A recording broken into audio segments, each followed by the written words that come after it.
When I was little, I would look at the Littlewoods catalogue. I can't even remember if it had an effect on my little dude. I was prepubescent. What image of manhood was coming from kung fu flicks and cowboys who shot naked men with bows and arrows, fixated on the laundry section. The lack of a bookmark was irrelevant. Black straight to nylon torsos clad with lace, silk or satin. No intuition of the material value or environmental cost. I wonder if polyester causes me to think I'm destined for polysexual death as a lonely spinster. Play with lipstick before my dick could even twitch. Yeah, my mind was still in conflict. Why did I cry when I had to put on trousers, jumpers, and braces to conform to a stereotypical, atypical norm? Not that I've ever thought about wearing a dress back then. I loved to share my lollipops in nursery school with the girl that seemed to admire me, and I admired her kinetic, natural, and poetic. I gravitated towards all the girls I knew as I grew.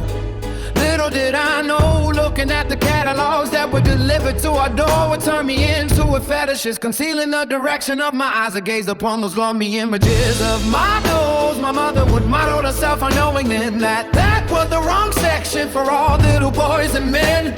My head began to fill with questions. What if I had breasts for brasiers and teddies or bodysuits? I was yet to discover males of this disposition were referred to as foods, not men of good looks.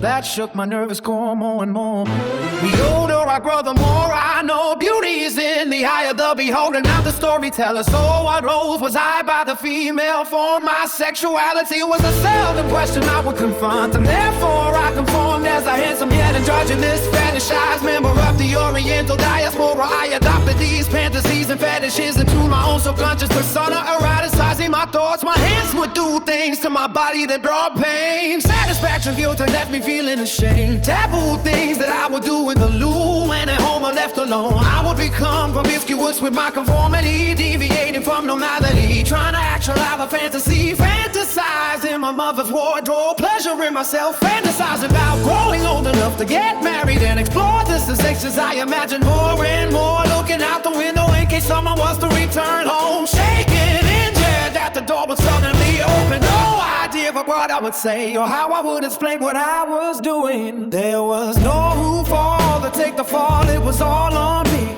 A free cool creep around creaking floorboards in the middle of the night, pull on nylons, cuddle my pillow. Another question, why did I give me an erection? All of this before I learned of ejaculation, or dare I say sodomization. Color vision X and adult station began to circulate and spread light on the situation.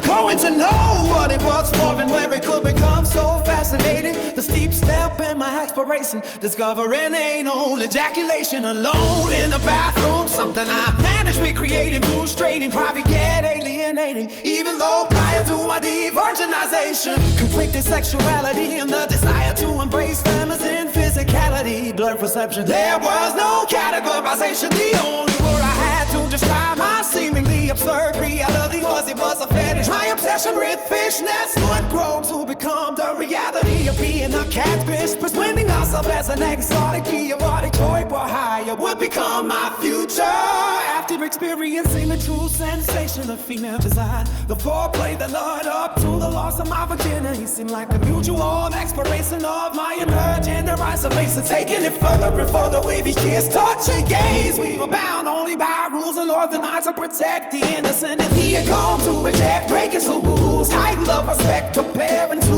understood ideology, emotions, and mood complicity, supplying contraceptives, discussing things with us the moment after, about the morning after pill, telling us what to do if a rubber should burn. Yes, they would intervene in nature's natural course for our future and the sanity. Almost like it for the financial burden each new night, bold with the factors that were and still are. Still I repeat.